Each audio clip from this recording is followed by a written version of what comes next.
Hello friends, this is Shiva Rathore from Mitchell Berry. जय Hind Mitchell Berry, all of you. My dear friends, अपना programme Shiva Rathore के तीखे सवाल नेताजी बेहाल देखना न भूलें। यदि आपको वीडियो अच्छा लगता है तो प्लीज़ वीडियो को लाइक, शेयर, सब्सक्राइब ना करना भूलें। तो आज हम आपको ऐसी शख्सियत से रूबरू कराते हैं जो इटावा ही नहीं पूरे प्रदेश में जानी जाती है। भारतीय जनता पार्टी में वर्तमान सरकार में इनकी काफ़ी हनक रही है। तो इनका नाम है मिस्टर इंजीनियर हरि किशोर तिवारी जी। तो जी हाँ तिवारी जी, हम आज आपसे कुछ पूछना चाहते हैं राजनीति को लेके, भारतीय जनता पार्टी को लेके, चुनाव को लेके। कई सारे सवाल हैं जो मेरे दर्शक सुनना चाहते हैं और आपको देखना चाहते हैं। आप मुझे ये बताइएगा सर कि आप बहुत दिनों से भारतीय जनता पार्टी में हैं और भारतीय जनता पार्टी में होते हुए भी आपने भारतीय जनता पार्टी के अलग होके और निर्दलीय के रूप में आपने चुनाव लड़ा। इस संदर्भ में हम आपसे कुछ जानना चाहते हैं, मेरे दर्शक आपसे ये सुनना चाहते हैं। देखिए, जनसंघ की विचारधारा 2085-86 से पहले की जब थी, उस समय से परिवार हमारा उससे जुड़ा रहा और पारिवारिक लोग उसमें रहे। मैं चूँकि सरकारी नौकरी में था, सस्ता तो नहीं ले सकता था, इसलिए मैं सस्ता आज तक नहीं यूज़ की। लेकिन हाँ, विचारधारा से पूरी तरह से हम लोग सहमत थे और उसी के तहत हम लोगों ने काम किया। वो अलग बात है कि पॉलिटिकल हम लोग ने चुनाव लड़े, हमारा परिवार नहीं लड़ा। अभी हम लोग बीच में आए और MLC का चुनाव मैंने स्वयं लड़ा, इस्तीफा देकर लड़ा नौकरी से। 3 वर्ष पहले मैंने नौकरी से इस्तीफा दिया। यहाँ पर ये बात जरूर है कि टिकट देने में कहीं ना कहीं कुछ कोताही हुई कि उन्होंने टिकट हमको आखिरी समय में नहीं दिया, परंतु हमने तैयारी की थी, इसलिए हम लड़े और हम ताकत से लड़े 12 जिलों में। और हमने देखा कि बहुत अच्छा चुनाव हमारा हुआ, लोगों ने बड़ा समर्थन किया। निर्दलीय होने के बाद भी हमें अच्छा वोट मिला और अच्छा समर्थन लोगों का मिला। इसके लिए हम सभी को धन्यवाद देंगे। सर मुझे ये बताइएगा, एक सवाल यहाँ उठता है, यदि आपने भारतीय जनता पार्टी ने आपको अगर टिकट नहीं दिया तो आपने बगावत करते हैं उसके खिलाफ मोर्चा खोल दिया। मैंने क्या कहा, पहले भी कहा कि मैं भारतीय जनता पार्टी का मेंबर नहीं हूँ, मैं स्वतंत्र हूँ। मुझसे कहा गया कि आप चुनाव लड़ेंगे। हम पॉलिटिकल लोग नहीं हैं, हम संगठन के लोग हैं। हमारा एक बहुत बड़ा संगठन प्रदेश में, जिसमें मैं होल टाइमर हूँ।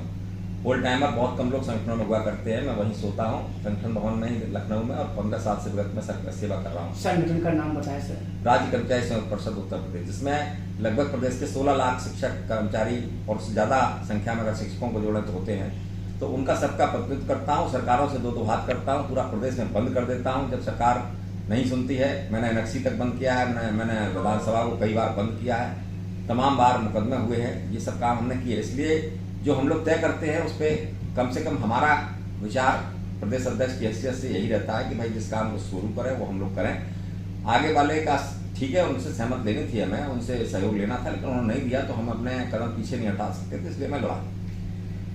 आज जो सरकार की नीतियां हैं, जो सरकार की जो नीतियां हैं, इससे आप सहमत हैं क्या? जो वर्तमान में जो सरकार की नीतियां चल रही हैं, सरकार की नीतियां ठीक ठाक हैं और मैं समझता हूँ हर सरकार की नीतियां अच्छी होती हैं, लेकिन एग्जीक्यूशन में हमारे समय से आरोप लगाता हूँ IAS लोगी पर, इन ब्यूरोक्रेट्स पर, कि वो ब्यूरोक्रेट्स ही सरकार चलाते हैं और इसी से बचा जाना चाहिए सरकार के लोगों को। जो अच्छे लोग होते हैं, जो पॉलिटिकल लोग होते हैं, वो अपना ज्ञान रखते हैं, अपना पास अपने उनका कुछ होता है, विचार होता है, जिसके लिए वो जाते हैं वहाँ पर लड़ने के लिए या मंत्री बनते हैं। वो लोग अपना नहीं बना पाते, वो लोग उनके हिसाब से चलने लगते हैं। यही दुरुस्ता होती है पूरे देश में। और आज भी वही है कि आंकड़ों में अच्छा आता है, कागजों में अच्छा आता है, आख्या अच्छी आती है, सब कुछ ठीक आता है, लेकिन उसके बाद धरातल पे क्या होता है ये वो सुनना भी नहीं चाहते, ना उन तक सही बात जाती है। और वही कारण है कि पब्लिक को वो लाभ नहीं मिल पाते हैं क्योंकि सरकारें चाहती हैं। ये पहले भी हुआ है और अभी भी वही हो रहा है। तिवारी जी मुझे ये बताइएगा, जो अभी जो कोरोना काल में जो मौतें हुई हैं और जो सरकारी आंकड़े और जो निजी आंकड़े हैं जिनमें आपके द्वारा बताया गया है, उन आंकड़ों में क्या अंतर है? देखिए, मैं अपनी बात करूंगा। हमारे यहाँ तमाम सारे कोरोना ड्यूटी में लोग हताहत हुए, उनकी मौत हुई कोरोना ड्यूटी में। हमने इसके सरकार को मना भी किया था कि चुनाव लास्ट में रोक दिया जाए जब बहुत तेजी से बढ़ा। हम इसके लिए माननीय सुप्रीम कोर्ट तक गए, स्वयं गया, और वहां जाकर हमने अपनी बात कही, परंतु उन्होंने झूठे वादे कर दिए सरकार ने और चुनाव आयोग ने कि नहीं मैं कोरोना यहाँ कर्फ्यू लगा दूंगा, ये सब कर दूंगा। उसके बाद भी मैं जब नहीं माना तब मुख्य सचिव स्तर से मेरी सीधे बैठक हुई शाम को। उसके बाद रात को लिखित समझौता मेरे साथ हुआ चीफ सेक्रेटरी का और उसके बाद भी उसका पालन दूसरे दिन सरकार नहीं करा पाई, क्योंकि पब्लिक ने उसको नहीं माना कोरोना को, और सब लोग पब्लिक टूट पड़ी वहां पर जहां चुनाव की गिनतियां हो रही थी। और उसके बाद वही हुआ, जो डर था कि वो गाँव तक फैल गया, जो हम लोग बचाना चाहते थे वो हम लोग स्वयं लेकर अपने घरों तक चले आए, और हम लोग की डेथ हुई, और एक अच्छी संख्या में डेथ हुई। इसकी पूरी संख्या 1600 कुछ संख्या पहले हमने दी, 500 की बाद में दी। इस तरह से लगभग 2-2.5 हज़ार के करीब लोग हमारे मरे, कर्मचारी और शिक्षक मरे, और उसके बाद उनके परिवारों में मौत हुई। वो घर तक आया, लेकिन उसके बाद भी उसको देखा नहीं गया। जब सरकार से कहा हमने कि भाई इसमें उनको पैसा मिलना चाहिए, तो उन्होंने 3 की संख्या दी। हमने उसको माना कि चलिए भाई 3 की संख्या कर्मचारी अधिकारी दे रहा है, तो उनके विरुद्ध हमने उसके बाद हंगामा किया कि उनके विरुद्ध कार्रवाई होनी चाहिए जिन्होंने गलत सूचना दी। कि हमारे पास जिलाधिकारियों से लेकर सभी की रिपोर्ट है, जिन्होंने अपने अपने जिलों से शासन को सूचित किया कि हमारे इतनी मौतें हुई। विडम्बना की बात यह है कि वहां के शिक्षा मंत्री जो थे उन्होंने भी उसको 3 माना।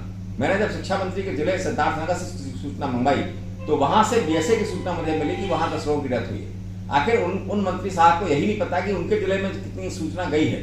तो इसका मतलब यह है कि सरकार की मंशा ये नहीं थी कि हम अधिक से अधिक लोगों की सूची दिखाएं और उनको हमें पैसा देना पड़े। हमारा सीधा आरोप था, और मैंने ये भी एक चैनल पे कहा था कि अगर ये सूचना इस तरह की आप देंगे कि 2000 लोगों में 3 लोग मानेंगे, तो हम ये मानेंगे कि प्रदेश में जितनी मौतें हो रही, जितनी शमशान घाट पर क्रियाक्रम हो रहे, वो सभी उसी रेशियो में आपके हो रहे हैं। उसी तरह आप चाहते हैं कि उसी तरह उनको दबाया जाए। इसलिए सूचनाओं को सही किया जाना चाहिए, सही लोगों को न्याय मिलना चाहिए, तभी हम मानेंगे कि आपके लोग काम कर रहे हैं। तिवारी जी, आपने जो वर्तमान सरकार पे इतना बड़ा जो इल्जाम लगाया है, इल्जाम के साथ क्या सरकार के पास और आपके पास है? नहीं, मैंने क्या कहा, मैं बोलता ही नहीं, मैं पॉलिटिकल आदमी हुई नहीं। मेरे पास सारे जिलाधिकारियों के, और उसको माना भी उन्होंने। अभी 1200 की सूची सरकार ने प्रसारित की है, जिसमें उन लोगों को लिया। पहले जब 3 की सूची दी थी, उसके बाद अभी 1200 की सूची दी। सरकार ने स्वयं मानी कि यहाँ पर इतने लोग आपकी डेथ हुई है। एक बात। दूसरी बात, उन्होंने कोरोना को ये माना था कि इसको जैसे आप साइनाइड खा लेते हैं, साइनाइड खा के आदमी तुरंत मर जाता है, उस तरह से माना था कि कोरोना का मरीज जो है जब घर तक पहुंचेगा तब तक ही हम उसको पैसा देंगे। भाई क्या बात है, कोरोना का जब मरीज होता है तो उसके बाद 5 दिन तक टेस्ट नहीं होता है, 10 दिन तक उसको बीमार होता है, तो उसके बाद ऑक्सीजन लगती है, तो उसके बाद तमाम सारी व्यवस्था होती है, तो 15-20 दिन 25 दिन उसकी डेथ में लग जाते हैं, 100% लगते हैं, ये सबको पता है। लेकिन ये कैसे संभव था कि उन्हीं लोगों को मुआवजा देंगे या सहायता देंगे जबकि घर पर पहुंचेगा? इसका हमने खड़ा विरोध किया। उसके बाद सरकार ने बैकफुट पर गई और 1 महीने का उसके समय को दिया। उससे वहाँ सारे लोगों को लगभग सुविधा वो मिल गई। हम कुछ नहीं कर सकते, कम से कम उनके परिवारों को कर सकते हैं, क्योंकि परिवारों को कुछ लाभ हो जाए जिनको सरकार ने धकेला था उसमें मना करने के बाद भी।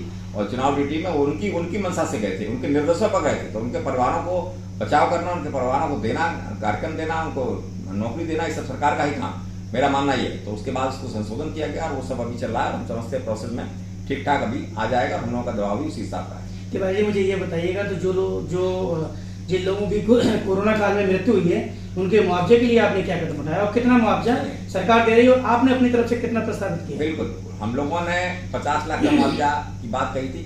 माननीय उच्च न्यायालय ने 1 करोड़ रुपए की बात कही है कि मुआवजा कम है, इनको 1 करोड़ रुपया देना चाहिए। इलाहाबाद हाईकोर्ट ने कहा, निर्देश दिए हैं, उसको उन्होंने भी नहीं माना है। पहले 50 लाख 15 लाख देते थे, इस बार उन्होंने 30 लाख अभी किया, लेकिन हम उससे सहमत नहीं है। माननीय उच्च न्यायालय जब ये कह रहा है कि ये मुआवजा कम है तो उसको सरकार को मानना चाहिए। जब न्यायालय के सारे काम मानते हैं, न्यायालय से सरकार तक बन जाती है, न्यायालय तक सरकार एक दिन पलट जाती है, बड़े बड़े लोग न्यायालय के आदेश से कुर्सियों पर बैठे हुए हैं, तो अगर हमारे फायदे की, अगर हमारे मत साथियों के फायदे की बात है, उनके परिवारों को राहत देने की बात है, तो उसमें सरकार पीछे क्यों है?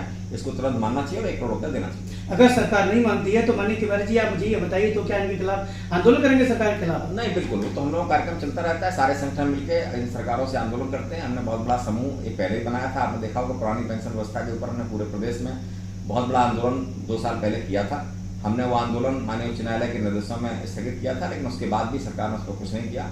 हम सब लोग कोरोना का इंतजार कर रहे हैं, कोरोना में हमारी बात चल रही है। इसीलिए आपने देखा होगा कि हमारे ही उस प्रयास के कारण सरकार ने हमारे ऊपर एस्मा लगा दिए। 2 बार एस्मा पहले लगा चुके हैं, एक बार फिर एस्मा लगा दिया, हमको प्रतिबंधित कर दिया कि आप हड़ताल वगैरह कोई कार्यक्रम न कर सके। लेकिन हमने ऐसा कभी सोचा भी नहीं था और हम कभी डरते भी नहीं। हम हमेशा जब भी एस्मा लगा होता है तब भी अपनी आवाज़ उठाते हैं और आंदोलन करते हैं और हड़ताल करते हैं। उसके बाद जो कार्रवाई होती है उसको हम झेलने को तैयार रहते हैं। अगर हमारी मांग जायज़ है तो निश्चित रूप से हमें वो उठाने में कोई दिक्कत नहीं आती। तो 2022 का जो विधानसभा चुनाव आ रहा है, आगे नवंबर-दिसंबर में एमएलसी के चुनाव आ रहे हैं, तो क्या आपकी क्या मंशा है? क्या पार्टी से चुनाव लड़ेंगे या निर्दलीय चुनाव लड़ेंगे या किसी अन्य पार्टी से चुनाव लड़ेंगे?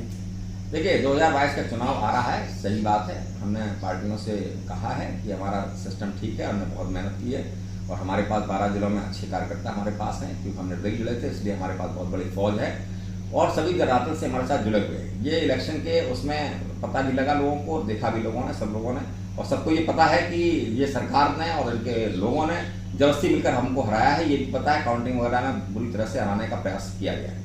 हम प्रयास करेंगे कि कोई ना कोई पार्टी अगर हमको टिकट देती है, सम्मानजनक रूप से टिकट देती है, हमारी शर्तों पर काम करती है, हमारी शर्तों को लेती है, तो निश्चित रूप से टिकट लेकर हम किसी न किसी पार्टी से लड़ने का मन बनाएंगे। अब पार्टी कौन सी होगी ये बाद में तय किया जाएगा। तो मेरे प्यारे दोस्तों, जो अभी इंजीनियर साहब ने बताया है कि 2022 में 2022 में विधायक का चुनाव लड़ने के लिए तैयार है। अब कौन सी पार्टी से लड़ेंगे और ये अभी डिसाइड नहीं हो पा रहा है। तो आने वाले एपिसोड में, जो नेक्स्ट एपिसोड में हो, जो हम आपको बताएंगे, उसके लिए आप इंतजार करिएगा। और यदि आपको वीडियो अच्छा लग रहा है तो प्लीज़ इसे लाइक, शेयर, सब्सक्राइब करना मत भूलिएगा। जय हिंद, जय भारत। तिवारी जी, हमारा यूट्यूब चैनल है और अभी 2 दिन हुए इसको लॉन्च हुए। हम ये चाहते हैं कि इसके लिए 2 शब्द बोलें आप हमारे दर्शकों के लिए। बहुत अच्छी बात है कि आपने ये चैनल आप पहले से इस कार्य में लगे हुए हैं और बहुत बेहतरीन कार्य चूँकि आप कर रहे हैं। आपको एक लंबा अनुभव है और हम समझते हैं नए क्षेत्र में आएंगे तो और लोगों से बेहतर काम करेंगे और एक अच्छा काम करेंगे तो हम लोग भी आपका सहयोग करेंगे। जहाँ भी आवश्यकता पड़ेगी हम लोग आपके साथ रहेंगे। थैंक यू सर, मैं आपका तहे दिल से आभार व्यक्त करता हूँ। जय हिंद सर।